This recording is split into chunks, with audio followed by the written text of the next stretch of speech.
नबी करीम सल्लल्लाहु अलैहि वसल्लम आपने इरशाद फरमाया, ये हदीस शरीफ मुस्लिम शरीफ व दीगर बहुत सारी कुतुब के अंदर मौजूद है, जिसका मफहूम ये है कि मेरे करीम ने फरमाया कि जो रमज़ान गुज़र जाने के बाद, यानी पहले रमज़ान के रोज़े रखे और उसके बाद जब रमज़ान गुज़रे यानी ईद आ जाए तो ईद से अगले दिन से फरमाया शवाल के 6 रोज़े रख ले। तो जो रमज़ान के रोज़े मुकम्मल करे और फिर शवाल के 6 रोज़े मुकम्मल करे तो मेरे करीम नबी सल्लल्लाहु अलैहि वसल्लम आपने फरमाया उस बंदे को गोया अल्लाह इतना सवाब देता है कि उसने सारी ज़िंदगी ही रोज़े रखे थे। ये जो शवाल के 6 रोज़े होते हैं इनकी ये फजीलत ख़ुद मेरे हबीब करीम सल्लल्लाहु अलैहि वसल्लम आपने इरशाद फरमाई। यहाँ उलमा फरमाते हैं कि ये जो शवाल के 6 रोज़े होते हैं इनकी फजीलत वाज़े हो गई, लेकिन एक सवाल जहन में आता है। सवाल ये है कि ये कैसे हो सकता है कि बंदा ये 6 रोज़े रखे और रमज़ान के रोज़े रखे और सारी ज़िंदगी बंदे को रोज़े रखने का सवाब मिल जाए, तो इसका क्या मतलब है? उलमा ने फिर इसका जवाब दिया है। उलमा फरमाते हैं दरअसल बात ये है, ये जो हर रमज़ान के रोज़े रखे और बाद में शवाल के 6 रोज़े रखे ये उसको फजीलत मिलती है। का वो कैसे? फरमाया कि अल्लाह रब्बुल इज़्ज़त ने कुरानी मजीद में फरमाया है, मन जा बिल हसनति फलहु अशरु अमसालिहा। फरमाया जो बंदा भी नेकी करता है तो अल्लाह ताला हर नेकी के बदले उसको 10 गुना सवाब अता फरमा देता है। अब फरमाया कि रमज़ान शरीफ के 30 रोज़े होते हैं। अब इन 30 रोज़ों को देखो, हर रोज़े के अगर 10 के बराबर सवाब मिले तो आप 30 को 10 से जब मल्टीप्लाई करेंगे तो जवाब क्या आएगा? 300।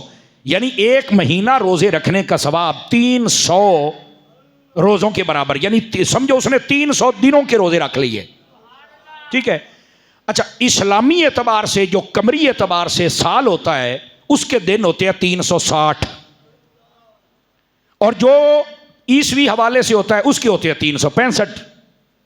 तो अब ये 30 रोज़े हमने रखे, महीना मुकम्मल किया, 300 दिनों का सवाब तो हमें रोज़े का गया मिल, चूंकि एक रोज़े का सवाब 10 के बराबर है। और ये कुरानी मजीद ने कहा है, हमने नहीं कहा। अब ये जो ज़हन में सवाल था उसको हल भी तो करना है, और उसका जवाब क्या है कि ये बंदा एक महीना ये रोज़े रखे और 6 वो रखे तो कैसे उसको जनाब पूरा साल और पूरी ज़िंदगी का सवाब मिल जाता है? तो फरमाया हर रोज़ा 10 के बराबर है। तो ये 30 रोज़े 300 दिनों के बराबर हो गए, और जो शवाल में 6 रखे और 6 को 10 से मिलाएं तो वो 60 हो जाते हैं। 300 वो 60 ये पूरा साल हो गया ना। तो फरमाया जो हर साल अपनी ज़िंदगी में यूँ करता जाएगा तो गोया वो सारी ज़िंदगी रोज़े से रखा है। रखे उसने ये रोज़े हैं, पर अल्लाह हर रोज़े का सवाब जब 10 के बराबर अता करता है तो पूरी ज़िंदगी रोज़े से गुजर जाती है। इसका मतलब क्या है?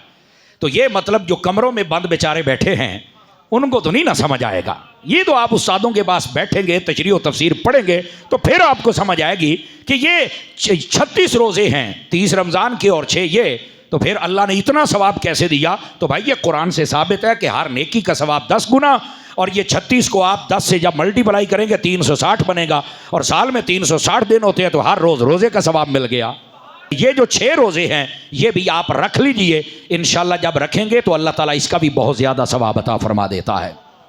दूसरी बात, ये जो शवाल का महीना होता है अमूमी तौर पर हमने देखा है कि इसके अंदर लोग अपनी शादी ब्याह के मामलात को बहुत ज़्यादा इसके अंदर अदा करते हैं। और ये आप मुस्लिम शरीफ का अगर मुताला करें तो उसके अंदर हज़रत उम्मुल मोमिनीन सैयदा अम्मा आयशा सिद्दीक़ा तय्यबा ताहिरा रज़ियल्लाहु ताला अन्हा, तमाम ईमान वालों की जो माँ हैं, आपने भी इसकी जानिब इशारा किया। आप फरमाती हैं नबी करीम अलैहिस्सलाम ने जो मुझसे निकाह किया था, फरमाया वो भी शवाल के महीने में था, और जो नबी पाक ने रुखसती फरमाई थी फरमाया वो भी शवाल के महीने में थी। और आप फरमाया करती थी कि मुझे शवाल में शादी बड़ी पसंद है, चूँकि एक तो ईद गुजरती है और पहले रमज़ान के रोज़े से इबादत करके बंदा एक अच्छी तरीके से एक्टिव होता है, और फिर ये एक ऐसा खुशी वाला मौका होता है कि रमज़ान की अलग खुशी, ईद की अलग खुशी, और उसमें बंदा शादी रखे तो ये एक अलग खुशी बंदे को नसीब हो जाती है। तो ये जो हमारे इस्लाम के अंदर कुछ मामलात हैं तो वो अगर बगौर मुताला किया जाए तो ये सहाबा किराम अलैहिम रिदवान और नबी पाक अलैहिस्सलाम की सुन्नत से ही निकलते हैं। जैसा कि शवाल के इस महीने के अंदर अमूमी तौर पर शादियाँ होती हैं। आप देखिए कहते हैं जेड़ा कम ए ईदों बाद है जी, जेड़ा कम ए ईदों बाद है जी, होता है ना जी। तो मैं ये अर्ज कर रहा हूं कि ये शवाल के महीने के अंदर ये दो काम अमूमी तौर पर किए जाते हैं, एक शादियों वाला और एक ये 6 रोजे वाला। तो अगर ये कोई कर ले तो यकीनी बात है इसकी निस्बत रोजे की नबी पाक के साथ है, और ये निकाह वाली ये भी मेरे नबी के साथ भी, हजरत अम्मा आयशा सिद्दीका के साथ भी है। और वो फरमाती है मुझे पसंद है कि शवाल के महीने में निकाह किया जाए, ठीक है। तो ये अदा करने में कोई मसला नहीं है। अब आ जाइए तीसरी बात, हमारे इमामों में से एक इमाम गुजरे हैं जिनका नाम है हज़रत इमाम बुखारी रहमतुल्लाह ताला अलैह। ये इनको इमामुल आइम्मा फिल हदीस कहा जाता है, नासिरुल आइम्मा फिल हदीस कहा जाता है, अमीरुल मोमिनीन फिल हदीस कहा जाता है, और नासिरुल अहादीस नबविया कहा जाता है। ये हज़रत इमाम बुखारी रहमतुल्लाह ताला अलैह बहुत बड़े इमाम गुजरे हैं। इनकी किताब बुखारी शरीफ मौजूद है और ये तकरीबन 7 से 7.25 हज़ार के करीब इसके अंदर अहादीस मौजूद हैं इनकी किताब बुखारी शरीफ में। और सिर्फ इनकी एक किताब नहीं है, उलमा फरमाते 22 से ज़्यादा किताबें इन्होंने तस्नीफ़ फरमाई हैं। बाद लोगों ने इससे भी ज़्यादा लिखी, जैसा कि अल अदबुल मुफरद ये इमाम बुखारी की है, अत तारीख़ुल कबीर ये इमाम बुखारी की है, और बहुत सारी किताबें इमाम बुखारी लिखी। लेकिन सबसे ज़्यादा जो शोहरत मिली है वो इस बुखारी शरीफ को मिली है। और ये किस मौजू पर किताब है? ये नबी पाक अलैहिस्सलाम की अहादीस को जमा करके, अहादीस रसूल सल्लल्लाहु अलैहि वसल्लम को जमा करके आपने किताब लिखी। तो ये मुस्तफ़ा जान रहमत की हदीसों के मौजू पर लिखी गई किताब है ये। और ये जो इमाम बुखारी ने किताब लिखी है, यकीन करें इसका बैकग्राउंड कई पहलू हैं इसके, लेकिन मैं आपको ये बात बतलाऊं, ज़रा गौर से सुनिएगा। हज़रत इमाम बुखारी रहमतुल्लाह ताला अलैह आप फरमाते हैं कि जब मैंने ये किताब लिखने का इरादा किया तो पहली मुझे जो सआदत मिली वो ये है कि मैंने हरम शरीफ में बैठकर ये हदीस की किताब लिखी है, पहली बात, ठीक है। अच्छा, दूसरी बात फरमाते हैं जब भी मैं कोई हदीस लिखता था तो पहले मैं गुस्ल करता और 2 रकात नमाज नफल पढ़ता और उसके बाद मैं इस्तिखारा करता और उसके बाद मैं हदीस को इस अपनी किताब में दर्ज करता कि जब मुझे इशारा मिल जाता कि इस हदीस पाक का जो सेहत वाला मामला है वो दुरुस्त है, तो फिर मैं इस हदीस को अपनी किताब में दर्ज करता था। अब यहाँ से ये इमाम बुखारी, तो ये जो उज़्बेकिस्तान एक मुल्क है उसका शहर है बुखारा, आप तो उसके अंदर पैदा हुए थे, तो किताब लिखने के लिए आप मक्के मदीने क्यों आए थे? यहाँ से ये साबित होता है कि हमारे जो बुजुर्ग हैं वो अच्छी जगह और नबी पाक के रोज़ा अक़दस, आपकी मस्जिद और आपका दियारे पाक इसको पसंद करते थे और यहाँ आकर किताब इसलिए लिखते थे कि यहाँ हुजूर की बरकत भी हमें नसीब हो जाएगी ना, तो इसलिए सारी उम्मत यहाँ हरम अक़दस में जमा होती है। हज़रत इमाम बुखारी रहमतुल्लाह अलैह आप फरमाते हैं, दूसरा जब मैंने ये किताब लिखी तो कहा कि मैंने हर हदीस के बारे में इस्तिखारा किया और नफल पढ़े फिर लिखा। तो किसी ने पूछा हज़रत आपको कितना अरसा लगा ये किताब लिखते हुए? फरमाया 16 सालों के अंदर मेरी ये किताब एक मुकम्मल हुई है। अच्छा, यहाँ मैं आपको एक लुत्फ़ की बात बताऊं, इमाम बुखारी रहमतुल्लाह ताला अलैह आपकी उम्र अभी 10 साल थी, सिर्फ 10 साल, और इमाम बुखारी को 70,000 हदीसें याद थीं। और इमाम बुखारी के बारे में उलमा ने लिखा है तकरीबन 6 लाख हदीसें नबी पाक की इमाम बुखारी को याद थी। उन 6 लाख में से जो बहुत ज़्यादा सही दर्जे की थी वो आपने बुखारी शरीफ में जमा फरमाई है। यानी ये इमाम बुखारी, और आपको अल्लाह ने जो हाफजा अता किया था वो जैसे कहते हैं ना गैर मामूली हाफजा, ऐसा हाफजा कि आप हैरान हो जाएं। बल्कि एक मरतबा 10 लोग इकट्ठे हुए और उन्होंने हदीसों को आपस में मिला दिया, किसी हदीस का ये लफ्ज़ है, किसी हदीस का ये रावी है, किसी का ये मतन है, उसको मिक्स कर दिया और इमाम बुखारी के सामने पढ़ा। आप चुप करके बैठे रहे। तो उन्होंने कहा जी आपने हमें बताया नहीं कि इन हदीसों की सेहत के बारे में, इसका क्या हुक्म है? तो हज़रत इमाम बुखारी रहमतुल्लाह ताला अलैह आपने फरमाया कि जब तुमने अपने हिसाब से बयान की है तो मैं क्या बोलूं, तुम तो अपने हिसाब से बोल रहे हो। उन्होंने कहा नहीं फिर भी बताएं तो सही ना। तो इमाम बुखारी ने एक एक बंदे की हदीस को लिया, उसके अल्फाज को, रावियों को, मतन को अलग करके बताया कि ये हदीस तुमने यहाँ से गलत पढ़ी, तुमने यहाँ से, तुमने यहाँ से, तुमने यहाँ से, यानी 10 बंदे 10-10 हदीसें 100 बनती हैं, तो 100 हदीसों को जुदा करके सही करके बता दिया। तो कहते हम दम बखुद हो गए कि इतना भी हाफजा अल्लाह किसी को अता फरमा सकता है, और रब ने इतना हाफजा किसी को अता फरमाया है। सुभान अल्लाह, कमाल हो गया जनाब। अजीज़ान गिरामी कदर ये है कि अल्लाह रब्बुल इज़्ज़त ने इतना हाफजा इमाम बुखारी को अता किया कि आपको हर हदीस के बारे में पता चल जाता था कि इसके बयान करने वाले कौन हैं। बल्कि इमाम वर्राक कहते हैं कि हज़रत इमाम बुखारी रहमतुल्लाह ताला अलैह जब आपसे किसी ने पूछा ना कि आप ये सारे जितने हदीस बयान करने वाले हैं इनको जानते हैं? आपने फरमाया मैं हर सहाबी के बारे में जानता हूं और उनका नाम भी जानता हूं, उनका शहर भी जानता हूं, और अपनी जिंदगी में क्या कारोबार किया करते थे मैं ये भी जानता हूं उनके बारे में। यानी इतना शौक था इमाम बुखारी रहमतुल्लाह ताला अलैह आपका हुजूर की हदीस लेने के बारे में कि जिस बंदे ने बयान किया वो रहता कहाँ था, करता क्या था, कारोबार क्या था और उसका शहर क्या था। इमाम बुखारी को इतनी मोहब्बत थी और इस अंदाज के साथ इमाम बुखारी रहमतुल्लाह ताला अलैह आपने हुजूर जाने रहमत अलैहिस्सलाम की हदीसों को जमा फरमाया। तो ये तकरीबन 16 साल लगे जब आपने एक किताब इसको दर्ज फरमाया। तो ज़ाहिर सी बात है, यही वजह है कि ये जो बुखारी शरीफ है ना, इमाम बुखारी खुद भी मुस्तजाबुद दावत थे और आपकी दुआएं कबूल होती थी। लेकिन ये जो बुखारी शरीफ है जब ये मुकम्मल हुई तो इस पर बड़े बड़े उलमा का, मुहद्दिसीन का तजर्बा है कि जब बुखारी शरीफ पढ़ाते हैं ना मदारिस के अंदर और जब ये ख़त्म होती है तो इसके ख़त्म होने पर भी जो दुआ की जाए तो तजर्बे से बात साबित है वो दुआ कबूल होती है। इसलिए आपने देखा होगा कि लोग बड़े बड़े इश्तिहार छपाते हैं, ख़त्म बुखारी का जलसा है तो सारे शिरकत करे आ जाए। तो मैंने कहा बेटे ये बुखारी हजूर की हदीसें हैं, हुजूर का कलाम है।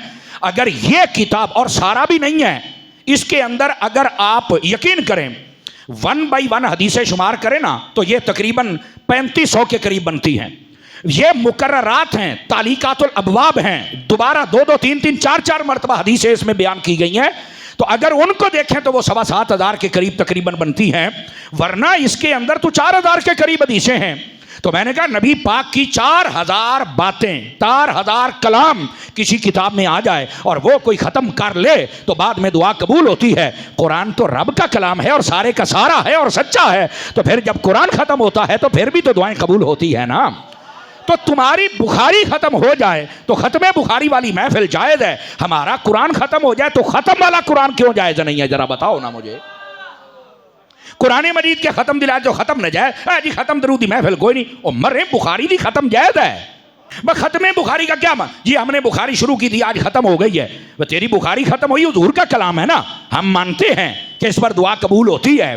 तो अलहम्दो से वन्नास तक तो कलाम ही रब का है। तो जब यह किसी ने ख़त्म करके दुआ की तो अब तुम्हें मौत क्यों पड़ती है? अब भी तो कबूल होती है ना।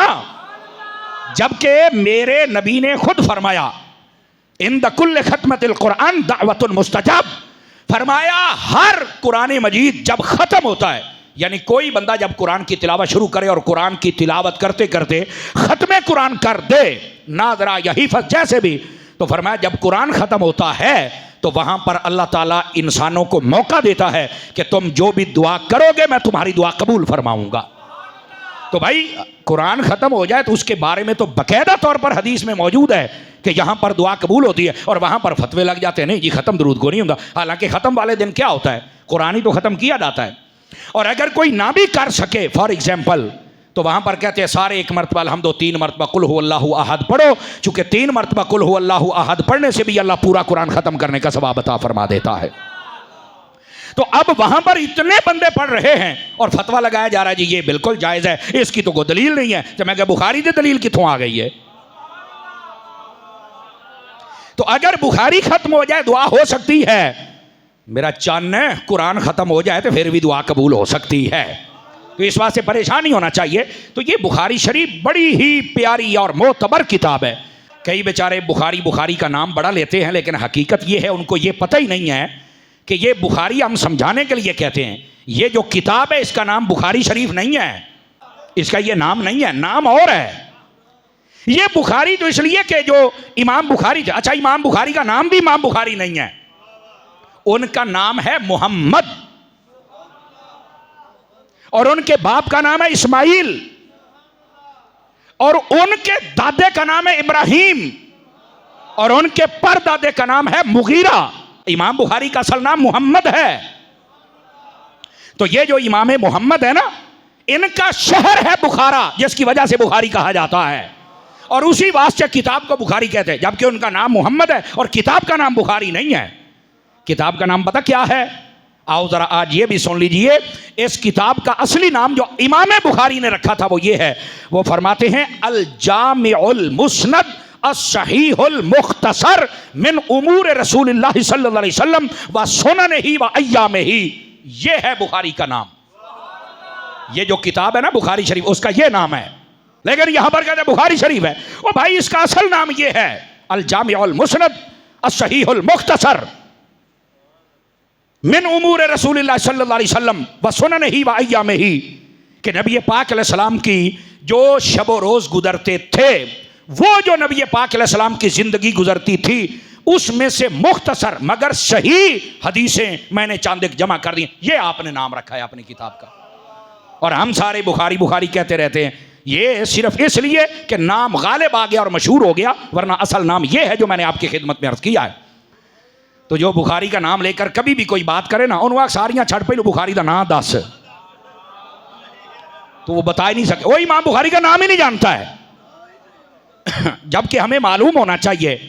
मैं इसीलिए कहता हूं कि ये बातें जब आप उर्दू की किताबें पढ़ के आएंगे ना, तो आप किसी नतीजे पर नहीं पहुंचेंगे। ये बाकायदा एक प्रोसीजर है जिसमें इल्म दीन हासिल किया जाता है। जब ये हासिल करेंगे तो फिर आपको पता चलेगा कि असल किताब क्या है, लिखी कैसे है, और इसका नाम क्या है, और इसका उन्वान क्या है, और इमाम बुखारी की शान क्या है, और फिर जब किताब ख़त्म हो जाए तो उसकी बरक़ात कैसे वाज़े होती। अच्छा, फिर अगली बात भी सुनिए।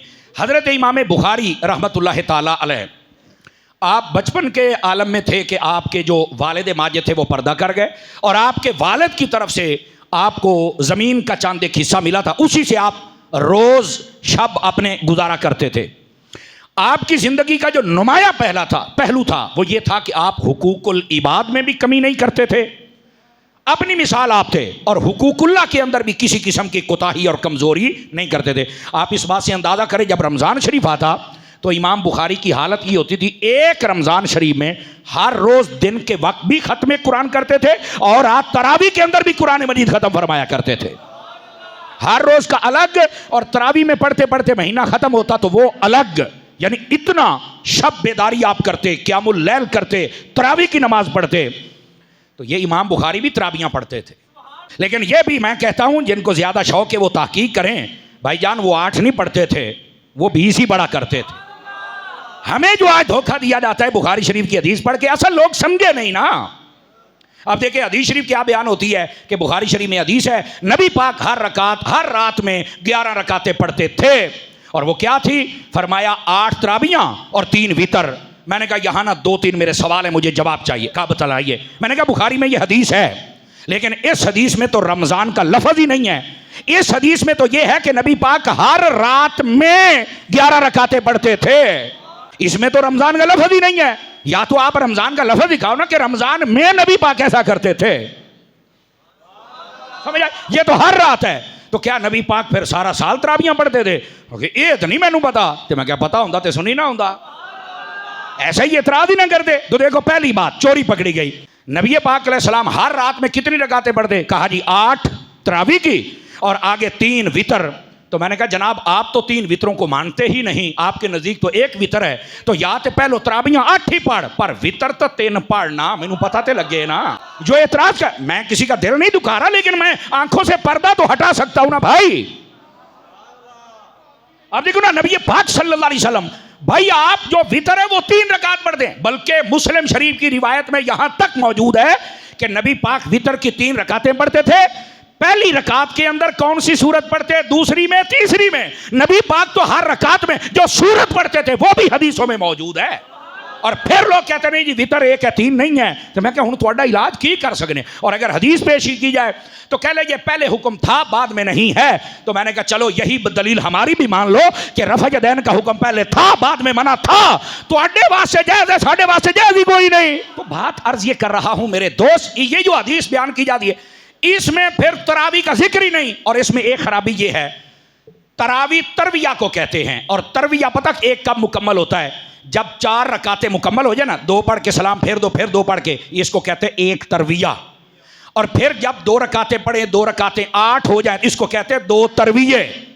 और अरबी के अंदर तरावी जमा का है, ये 8 पर बोला ही नहीं जाता, ये 8 से ज्यादा पर बोला जाता है। या तरावी ना कहो या 8 ना कहो, कि 8 को तरवीहैन कह सकते हैं, तरावी नहीं कह सकते। पहली 4 को तरवीहा, दूसरी 4 हो तो तरवीहैन, 2 तरवी है। और अगर इससे ज्यादा होंगी तो तब तरावी बनेगी, इससे कम तरावी बन ही नहीं सकती है। तो ये एक ऐसी बात है, अगर समझ आ जाए तो ये कमरों में बैठने वाले बंदे को समझ नहीं आएगी, ये जो इल्म हासिल करता है ये उसको समझ आएगी मेरे भाई। तो मेरी जान, 4 तरावियों का जब जोड़ा मुकम्मल हो जाए ना तो एक तरविया बनता है। फिर जब 4 का आ जाए तो तरवीहैन, तरवीहतैन, आप जो मर्जी कह लें, तो ये फिर 2 तरवीहे हो गए। अब जब 10 या 12 होंगी तो फिर जमा का सीगा होगा, फिर तरावीह कहा जाएगा। ये फिर 20 तक तादाद जाती है। इससे मतलब ये कि जब तस्निया क्रॉस कर जाएगा तो फिर तरावीह का लफ्ज़ बोला जाता है। तो मैंने कहा जमा का लफ्ज़ तो आता ही 10 से ऊपर का है, तो 8 वाली बात कहाँ चली गई? तो इसलिए मैं कहता हूँ हदीस का बंदे के पास फहम होना चाहिए। अच्छा, फिर आपके ज़हन में सवाल होगा कि समर साहब ठीक है, आपने हदीस बयान की है और इसकी जो खराबियाँ थी, लोगों को समझने में गलती लगी, वो भी आपने दुरुस्त की है, पर आप ये बतलाएं फिर इस हदीस का क्या मतलब है? ये नबी पाक हर रकात में क्या पढ़ा करते थे, फिर ये क्या है? ये भी तो सवाल है ना। तो सुनिए, नबी पाक हर रात में तहज्जुद की नमाज पढ़ा करते थे। चूंकि आपके इल्म में होना चाहिए कि हमारे ऊपर 5 नमाजें फर्ज है, मेरे नबी पर तहज्जुद भी फर्ज थी। समझ आ रही है? अल्लाह रब्बुल इज्जत ने कुरान मजीद बुरहान रशीद में फरमाया, वमिनल लैली फतहज्जद बिही नाफिलतन लक आसा अन यबअसक रब्बुका मकामम महमूदा। फरमाया महबूब, हर रात के अंदर आपके लिए इजाफी तौर पर हमने ये तहज्जुद की नमाज भी रखी है। यही तो हम कहते हैं नबी और है, उम्मती और है। हमारे ऊपर 5 नमाजें फर्ज हैं, नबी पर 6 हैं। और वो नबी पाक तहज्जुद की नमाज, और अल्लाह ने खुद फरमाया महबूब जब आप तहज्जुद की नमाज पढ़ेंगे ना तो फिर होगा क्या? फरमाया इसका बदला ये है, अन करीब अल्लाह ताला आपको मकाम महमूद अता करेगा। और ये मकाम महमूद क्या है? फरमाया क़यामत वाले दिन ये वो जगह है जहां खड़े होकर मैं अपनी उम्मत की शफाअत करके इनको बख्शवा के जन्नत के अंदर लेके चला जाऊंगा। तो बात आपको ये अर्ज कर रहा हूं, हदीस पढ़ें लेकिन कम से कम समझे तो सही ना यार। तो ऐसे ही ये जो आपको शौक दे दिया गया ना कि आप अकेले बैठ के पढ़ें, देखो पढ़ने को कोई नहीं मना करता, ना कुरान ना हदीस, पर अकेले नहीं, आलिम से, एक्सपर्ट से, जो इस तमाम उलूम व फनून को जानता है। वरना तो आप हर तीसरी लाइन से उतर जाएंगे तो आपको पटरी पर चढ़ाएगा कौन? देखो ना यार, कभी भी किसी ने ये ऐलान नहीं किया कि मेडिकल की सारी किताबें मौजूद हैं तो आप इनको घर बैठ के पढ़ें और आप फिर ऐलान कर दें 10 सालों के बाद कि मैं डॉक्टर बन गया हूं। वो कहते हैं नहीं, जो मर्जी हो जाए आपको एक्सपर्ट के पास जाना पड़ेगा, आपको सनद लेनी पड़ेगी, आपको किसी जो तजर्बाकार डॉक्टर होता है उसके पास प्रैक्टिस करनी पड़ेगी, वो आपको सनद जारी करे, फिर आप सर्टिफाइड डॉक्टर बनेंगे। वरना अगर आपने किताबें पढ़ के दावा कर दिया कि मैं हकीम हूं, पूछ लो मुझसे जो पूछना, मुझे पता है, 13 साल जेल है, 30 लाख जुर्माना है, ते लितर पौले बखरे ने। तो मैंने कहा जब मेडिकल की बात आ जाए तो इतना सख्त कानून है, तो जब दीन का मसला कुरान का आ जाए तब भी कानून सख्त होना चाहिए कि हर बंदे को मुंह उठा के कहे कि मैंने जो पढ़ा मुझे ये समझ आया, तेरी क्या औकात है? तुझे भी चाहिए किसी एक्सपर्ट बंदे के पास बैठ, ये मुकम्मल जो प्रोसीजर है इससे गुजर, और फिर तजर्बाकार किसी आलिम के साथ रह, और उसके बाद वो तुम्हें सनद जारी करे, तो फिर तू सर्टिफाइड आलिम है। और उसके बाद बात कर, और उसके बाद भी जब बात की जाए ना तो बड़े बड़े उलमा होते हैं जो कहते हैं यहाँ बात बयान करने में गलती होगी, इसकी तस्हीह कर लीजिए, फिर भी मानना पड़ता है। ना कि बंदा ये कहे मैं नहीं किसी को मानता, किसी के बाबे नहीं होंगे, असी हुन्ने हाँ। मैं कह फिर अल्लाह जलील भी इंजी करता जिमें हुंदा पे है। कुरान व हदीस पढ़ने से कोई भी नहीं मना करता, लेकिन इसका जो तरीकाकार है, जो प्रोसीजर है, उसके मुताबिक पढ़ो ना। अब आप कह सकते हैं कि क्या बंदा अकेला नहीं पढ़ सकता? तो मैं कहना जरा पढ़ना, क्या तर्जमा नहीं पढ़ सकता? तो मैंने कहा बहुत सारे मकाम हैं, कुरान मजीद की आयात 4 किस्म की हैं। एक में वाज़ो नसीहत है, वो तो आपको समझ आ जाएगी, जन्नत दोज़ख के तज़किरे वो तो समझ आ जाएंगे, पहली उम्मतों के तज़किरे वो तो समझ आ जाएंगे। लेकिन बाज़ आयतें हैं मुहकमात जिनमें अहकाम हैं, तो आपको तो समझ नहीं आएगा। तो आपको पहले पता होना चाहिए मिन क्या है, इला क्या है, अला क्या है, फ़ी क्या है, तो फिर आप समझेंगे। तो ये इसके लिए आपको दरसनामी करना पड़ेगा। कमरे में बैठेंगे तो आप पागल हो जाएंगे। जैसा कि आजकल कई लोग हैं वो कहते हैं रोज़ा हम मगरिब तक खोलते हैं, वो कहते नहीं हम रात तक खोलते। क्यों? अल्लाह ने फरमाया अतिम्मु सियाम इलल लैल। तो मैंने कहा तुम्हें लैल नजर है, तुम्हें इला नजर नहीं आया? रात की इब्तदा सूरज डूबने से है, तो वहां रोज़ा खोल लो। और इस पर दलील नबी की हदीस भी है कि मेरे नबी पाक अलैहिस्सलाम ने इरशाद फरमाया कि जो रोजा खोलने में देर करेगा वो गुमराह हो जाएगा, और जो रोजा खोलने में जल्दी करेगा वो कभी गुमराह नहीं होगा। तो अब आपकी मर्जी है गुमराह होना या नहीं। नहीं, वो तो रात का लफ्ज है। तो मैंने कहा रात तो फिर 12:30 बजे भी होती है, 2:30 बजे भी होती है, तो फिर आधा घंटा बाद खोलना है, 12:30 बजे खोलना। मैं बात जो समझा रहा हूं कि जब अहकाम की बारी आएगी तो फिर जो कमरे में बैठकर कुरान पढ़ेगा और खुद तर्जमा पढ़ेगा वो पटरी से उतर जाएगा। आलिम के पास आओ, वो तुम्हें समझाएगा, अहादीस से ब्रीफ करेगा, तुम्हें बकायदा तशरीह बताएगा, और आपका ज़हन जब बिल्कुल सही हो जाएगा तो आप उस पर अमल कर लें, आपको तो पता ही नहीं चलेगा। आप देखो ना, तीसरी कुरान मजीद की आयात तय्यबात, पहली वाज़ो नसीहत किससे मौजूद हैं आप समझ जाएंगे, दूसरी में अहकाम है, आप दर्सनामी और आलम के बगैर नहीं समझ सकते। मैंने एक मिसाल दी है आपको। तीसरी बात, कुरान मजीद में बहुत सारी आयात हैं जो मुतशाबिहात होती हैं। मुतशाबिहात का मतलब है जब तक उनका वो तर्जमा ना किया जाए जो मुराद है, आप लफ्ज़ों का तर्जमा कर ही नहीं सकते। आप कहेंगे वो केड़ियाँ ने, मैं आपको एक ही मिसाल देता हूँ। 15वां पारा खोलें, अल्लाह रब्बुल इज़्ज़त ने इरशाद फरमाया कि तुम अपने वालिदैन के लिए जब दुआ करो ना तो ये दुआ किया करो, रब्बिरहमहुमा कमा रब्बयानी सगीरा। ए हमारे रब, ये जो मेरे 2 रब हैं ना, इनके ऊपर भी रहमत फरमा।